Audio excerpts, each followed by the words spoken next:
pinsan ni PBBM na kandidato sa pagka-alkalde sa Lawag, Ilocos Norte. Pinagpapaliwanag ng COMELEC dahil sa issue ng vote buying. Alamin natin ang detalye kay Mads Villar-Moratillo. Mads.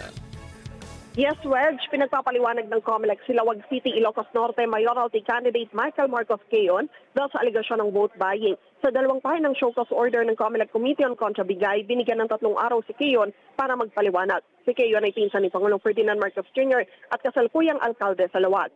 Nagkasaad sa show cause order na may report na nakakulong umano ang supporter nito dahil sa aligasyon ng vote buying. Nakatanggap din umano sila ng report ng vote buying na ito mismo ang nagbibigay. Samantala muling dumulog sa COMELEC ang ilang residente ng Laguna para naman bawiin ang sinumpaang salaysay bilang testigo sa petition for disqualification laban sa mag-asawang sina Laguna Congresswoman Ruth Mariano Hernandez at Governor Ramil Hernandez.